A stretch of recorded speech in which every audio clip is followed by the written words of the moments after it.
How's it going, YouTube? JimTheKid00 here, and we're going to have ourselves a little fun. The brand new TCG Limited and Forbidden list for Yu-Gi-Oh! Was released just about an hour and a half ago as of time of recording, and I'm pretty damn pleased with it. I will say that a lot of the things I called didn't happen. I was personally one of the backers of Dragon Rulers actually staying at maybe 2 or possibly even 3, and then all of their support getting crippled, allowing the decks that use the Dragon Rulers on their own to thrive. But Konami did what I feel Dragons really deserved and hit everything that they used and everything that they held dear, and I do not regret any of their decisions. I think they were completely sound, and I'm just here to review their list, talk to you guys about how I feel about their list. I'm feeling pretty damn good. One thing I want to say before we start this list is I was building wind-ups for the new format. I always like to build wind-ups. I always like to trial wind-ups, and I was secretly holding out for a certain wind-up card coming off the list. But Beggars Can't Be Choosers, there are 2 big things on the list that do help my wind-up deck, so I'm pretty happy with that. So without further ado, let's get into the list. Okay, first things first, let's get into the newly forbidden cards. Or the newly banned cards. I am going to be slipping into that bad habit.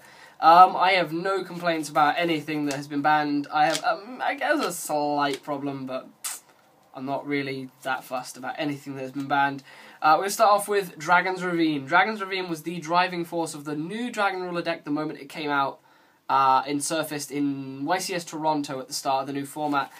Dragon Ravine was what really sped the deck up, gave it all of its speed, all of its consistency, and what kept Dragon Rulers afloat as a consistent deck in the meta, and basically caused it to evolve into what we saw and what we're currently seeing at the end of this meta.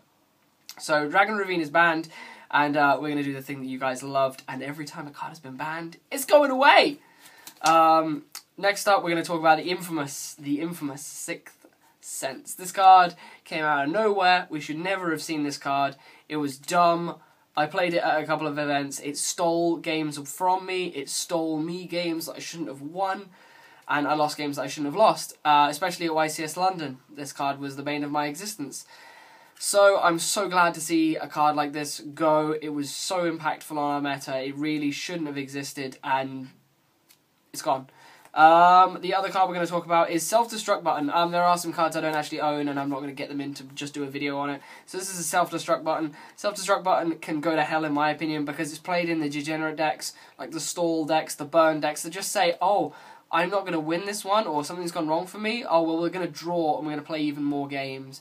The thing that really pisses me off is on Dueling Network draws. You play until a player wins, basically. So you can draw and draw and draw and draw and draw and draw and draw against someone playing Self-Destruct Button .deck. And there's nothing you can do on Dueling Network. So I'm so glad that just for that reason, is gone, because I've been stuck behind so many Self-Destruct Button decks, and there's been nothing I can do, and I have to play and play and play until I beat them, or play until I see Roll Decree. So Self-Destruct Button, you're out of here.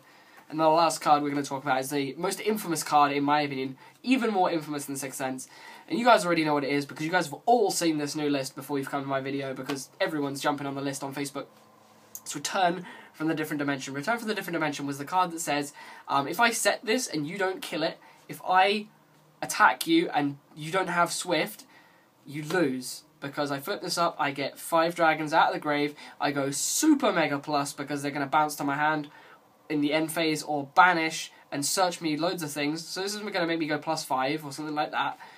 And that's only if I don't OTK you. If I OTK you, hey, I win the game and I don't need to worry about the stupid pluses this is going to give me.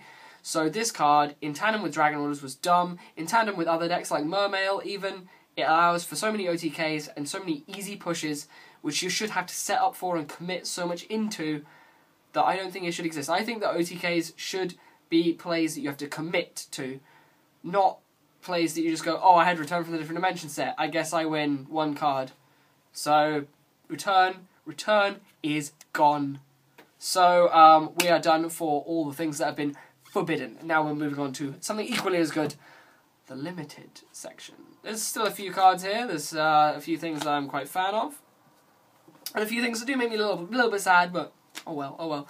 We're going to start off with the infamous Dragon Rulers. The Dragon Rulers gone. I've been playing this deck since Nats, since, that was ages ago. I think that was June, maybe May even. That's been ages. I've been on-off playing dragons ever since then, and I'm so tired of it, because every time I go to play something fun, I've been wanting to play plants, I've been wanting to play wind-ups, I've been wanting to play so many fun things, and I test them on Dueling Network, or I take them to my locals, and I just get stomped on by this, and I goes, well, I guess if I want to win my admission fee back, I'm going to have to play dragons. So I play dragons, and I get bored.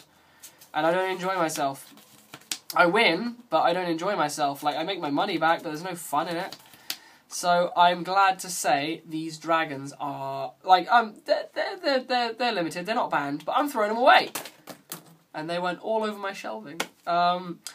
A card which I'm kind of sad to see go to 1, especially seeing as what has come back off the list, is Debris Dragon. Debris Dragon was very powerful in Dragon Rulers, admittedly. It was very consistent in Dragon Rulers, it let them abuse so many plays. And it's going to be abusive in plants, because Lone Fire has gone to 2. So, I can understand why this card has been hit. I can fully get behind it, but it doesn't mean I have to completely like it. Debris Dragon does make degenerate plays with Black Rose. It is a 1-card Black Rose, a 1-card Mega Plus. So it is a card that by rights shouldn't be in the game, but my natural love for plants, like plants and Dino Rabbit, are my 2 big decks, and then Wind Up falls shortly before after those. So this being an integral part of the plant deck does sadden me to see it go to 1, but hey, it just means I've got a super to trade off. So Debris Dragon gets safely put on the desk. It's the first card to safely be placed on the desk. We're going to then move on to a newly returned from the ban list, returned from the Forbidden Zone card, 1 Magician of Faith. Magician of Faith is a card that I feel should have come back for a long time. Magician of Faith is a simple card which is just, it's been banned since 2005, I believe. 2005, possibly 06. I can't remember when this was banned, but it was banned before I came back into the game. When I played the game and this card existed, I had 2 copies of it, and I played 2 copies of it. But I played it as a small child in a small child deck with like Opti Camouflage Armor and 1000 Eyes Restrict. So it was a really bad deck. And I never got to experience what this card was like in a full meta. And I've recently been playing Goat Control. This one is from my Goat Control deck. So I'm really quite happy to see this back. It will be going in almost every deck I play, just to really experiment with it. I understand that it's not going to be very good in them. It's not a very good card at the moment. All of the power spells are gone. That's why this can come back. The only power spell this can net you back is Dark Hole or Book of Moon. Those are the only real power spells, unless your deck plays particular power spells like maybe 1-for-1 and things like that in plants. But with Reborn and Storm and things of that nature gone, I feel that this card can come back, because it's only as good as its targets, and its targets aren't very good. Even in spellbooks. It's not very good in spellbooks. I mean, it comes into its own in spellbooks, but it's not game-breaking in the deck, so I'm happy to see it come back. Now, a couple of cards that I don't actually own any copies of, but I'm going to talk about very quickly. Divine Wind of Mist Valley. This card promotes loops, promotes OTKs, and I hate its interaction with Harpy Dancer, and I keep losing to it, so I'm glad to see that go. I'm going to throw that. I'm going to throw it, because I like throwing things. So that's gone to 1. Another card that's gone to 1, which is so degenerate, so hateful, and I'm so glad I've got a video on my channel of me smashing it with Dino Rabbit, is Final Countdown. This should be the Final Countdown that's gone to 1. Final Countdown is such a dumb deck, such a degenerate deck that says, if I draw okay and I stay alive for 10 turns, you lose. If I don't, I lose. So I'm going to take chances. And the deck is just stupid. It shouldn't exist, in my opinion. And it's really bad for doubles, which Konami has now released the official rules for. So, Final Countdown. Go. Get out of here. Sacred Sword of 7 stars. Now that the Dragon Rulers are gone, this card isn't going to be very effective. It's going to be good in maybe Mermail, maybe as a one-off, and I've just dropped it, so we're going to talk without the card. But I'm happy overall to see Sacred Sword of 7 stars go, because it is a bit stupid. It was a pot of greed for dragons. You pay 2 cards, you get 3 back. So it's a card that shouldn't be there, because it's a 3+1. 3+1. And then the final card that went to 1 is Spellbook of Fate. I have no arguments against Spellbook of Fate. Spellbooks do need a hit. In my opinion, they deserved more of a hit, because they're going to be very good during the next format. But Spellbook of Fate going to 1 is a good start, and I feel they'll probably see a hit on the next list, because they are going to be very present in the new meta. This means that they can't go Fate a card in their turn, and then in your turn have one set to deal with, X. So it means that they have a little bit more trouble keeping control over you, meaning they're going to have to play more traps and have less broken stuff like this that they can tutor. So overall, I feel that Spellbook of Fate going to 1 was a good shout, and we will be seeing more hits of Spellbooks in the future.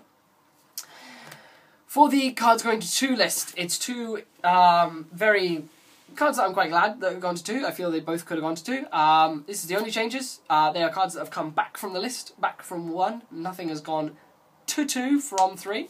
So we're going to talk about first Chaos Sorcerer.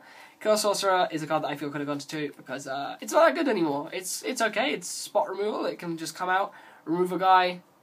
It can't attack if it removes a guy. It's definitely no BLS, so I feel that Chaos Sorcerer could have gone to 2.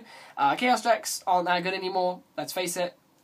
So the Chaos Sorcerer is going to be a thing. And then Lone Fire Blossom. I'm happy to see Lone Fire Blossom go to 2. I love plants. I love the plant deck so much. I love how it plays, so I'm going to be so happy to play Lone Fire at 2. I sadly only have one CP1, so I'm going to be playing this with a rare.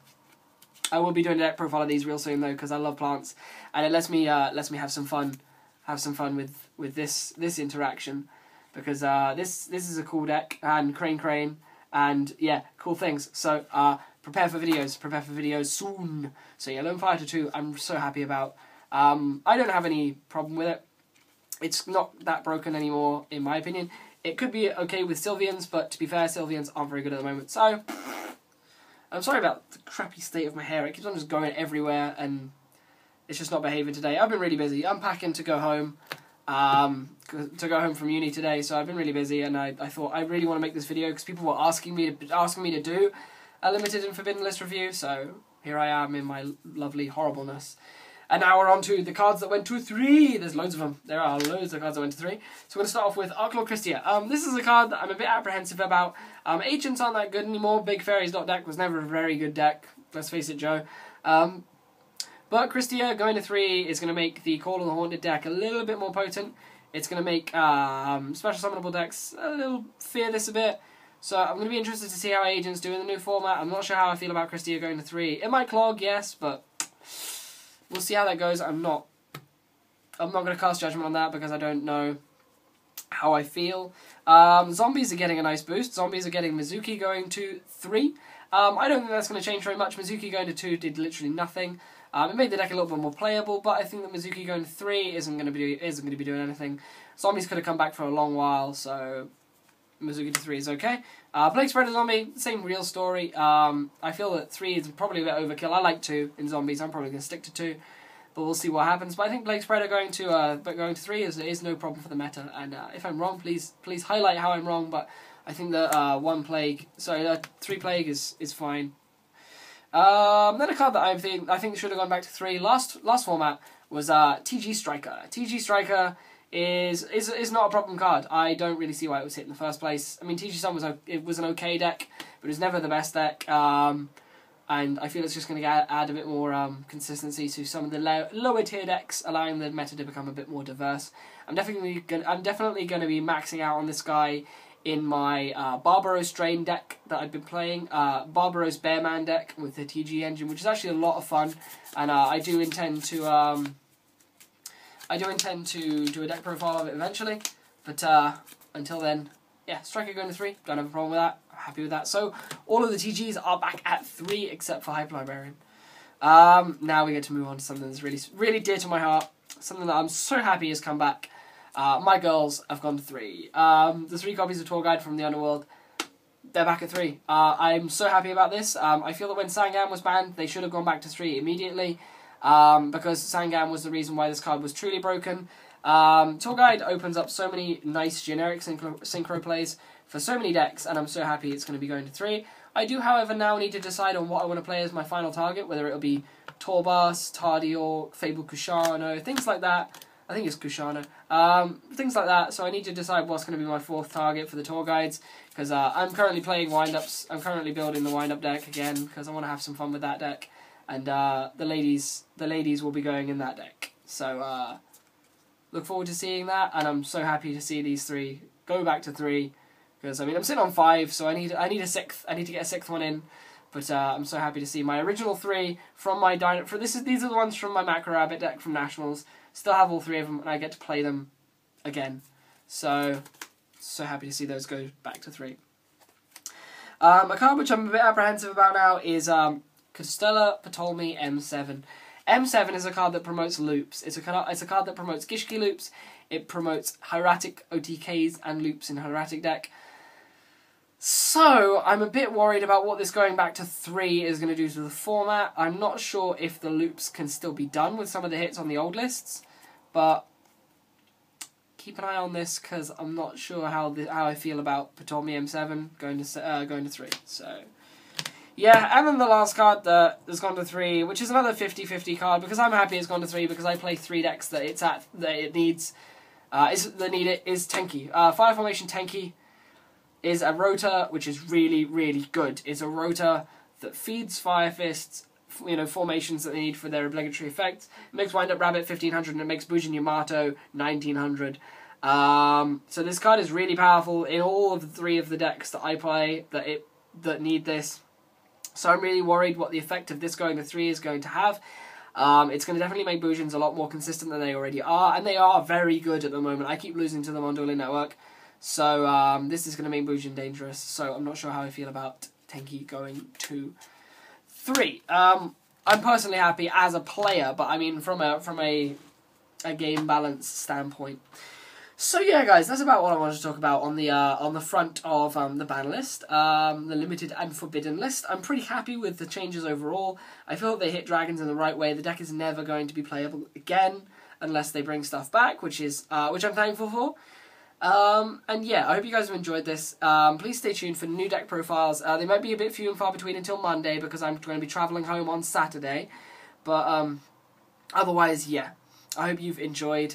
If you have any feedback, and I want to hear your thoughts on this ban list, please post all of that in the description below. Sorry, in the comment section below, and I will try to reply to you if the Google thing lets me. Otherwise, if you are new to the channel, please like, comment, and subscribe. If you're not new, please like and comment. You don't have to subscribe because you're already subscribed. And I hope to see you guys again with some more new format content. Otherwise, I'll see you when I do with that content. This is Jamie the Kid 00 with a really, really, really rambly ending. And I'll see you guys when I do. Bye.